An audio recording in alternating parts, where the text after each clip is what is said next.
So you have no suspicions about her at all? Nothing in Venus's behavior has seemed odd since you returned? Frankly, it's my behavior that's been odd.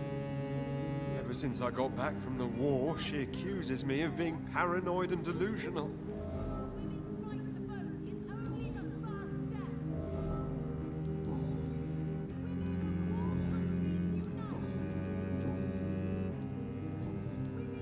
You need some rest, Clarence. You should try to sleep. Support the equality between men and women!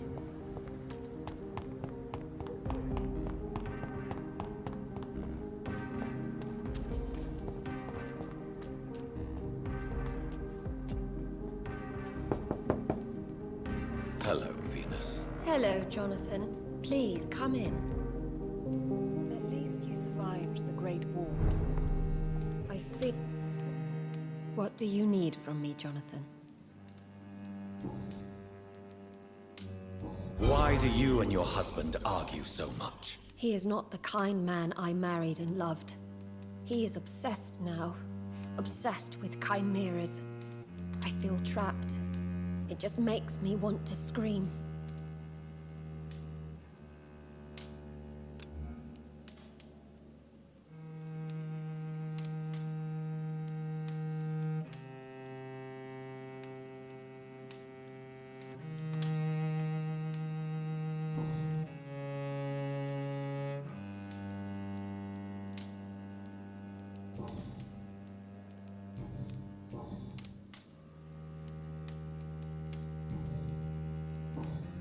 Goodbye for now. At least you survived the Great War. I feared the worst.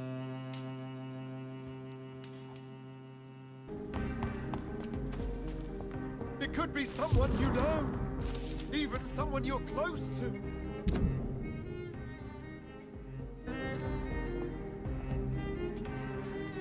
Good evening, old chap. Are you all right? I won't lie to you, Johnny. I'm not a well man.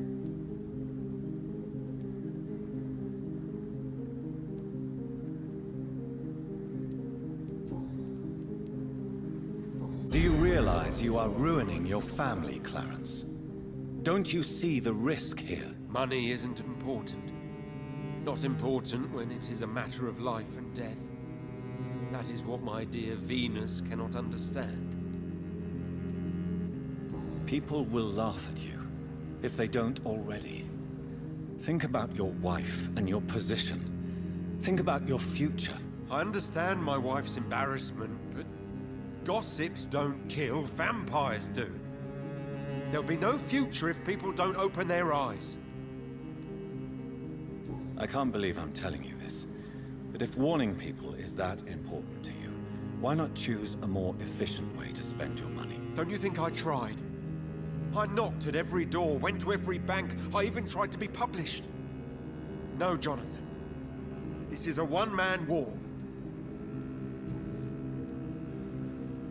Clarence, why have you distributed leaflets about vampires all across the West End? I have to warn everybody about them. They've killed thousands of people already, unnoticed thanks to the epidemic. We are all in danger here. Vampires in London? Come on, Clarence. Who's going to believe that? I'm not mad, Jonathan. You have to believe me. I know they are real. They're all around us, even as we speak. Clarence, you've always been a reliable and a good friend to me. If you say you saw a vampire, then I believe you. Thank you, Johnny. Thank you for your trust. You don't know what that means to me. It's all right. But if you want my help, you have to explain exactly what happened. The first time it was in Rouen. I saw an officer drink the blood of a soldier. I saw its teeth, saw it bite. It was a vampire, Johnny, and they're here too.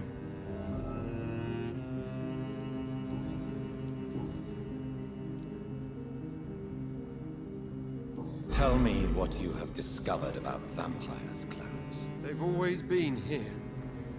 And if you search for long enough, you realize others know about these devils too. I'm not alone. Have you shared your research with anybody else? No. But I've published my leaflets all across the city, hoping that someday someone will realize I'm printing the truth.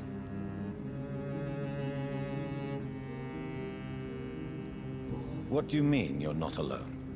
Who have you met? The Guard of Prewin, the Brotherhood of St. Paul's Stole, Ichabod Throckmorton. Those names always pop up when you dig deep enough. Have you spoken with any of them? No. With the quarantine, it's almost impossible to leave the West End. But as a doctor, maybe you could, Johnny. Are you asking me to help you prove the existence of vampires, Clarence? Yes, Johnny. Please, gather all the information you can find about vampires and bring it to me. You're the only friend I have left. I need you.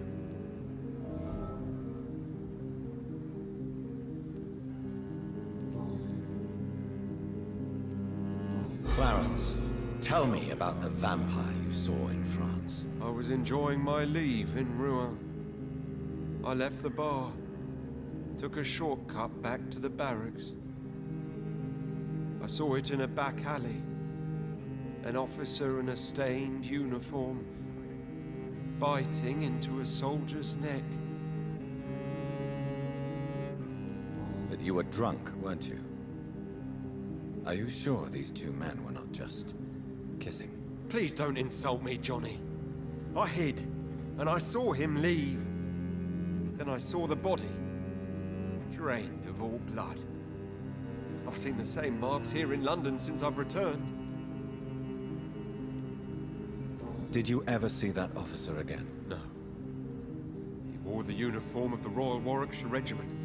I did some research, but found no trace of him. He probably stole it from a previous victim.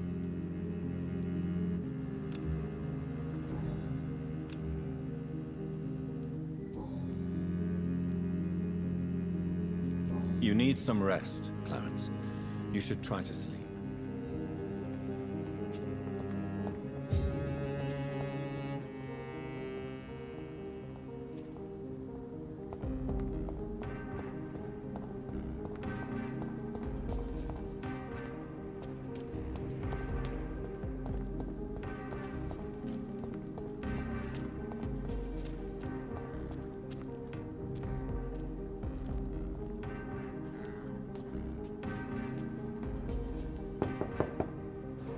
Hello, Venus. Hello, Jonathan. Please, come in. I remember when Mary came here with her husband and her son. What do you need from me, Jonathan? Tell me about Clarence's obsession with vampires. It drives me so crazy, it makes my stomach hurt. I was so relieved to have him back. But I quickly realized he'd lost his mind in France. I understand your irritation, Venus. But you have to accept the trauma Clarence endured on the battlefield. The question is simple, Jonathan. Is my husband mad? Yes or no? Do vampires exist? Or is Clarence a lunatic?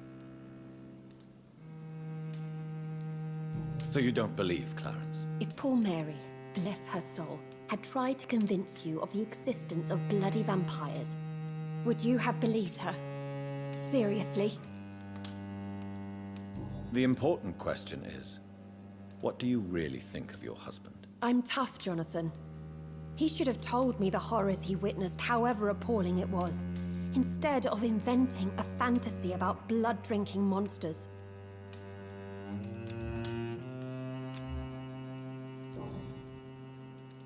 What do you think about Clarence squandering his fortune on his obsession? Soon we'll be poor, and forced to sell the house.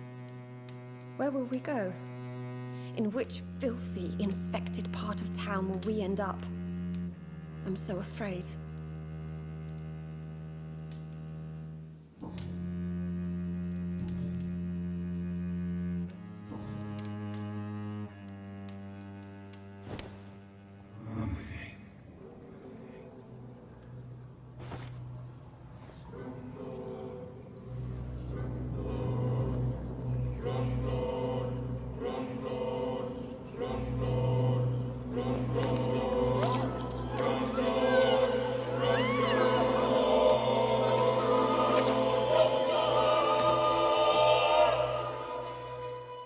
danced with you at my wedding, Jonathan. What have you become?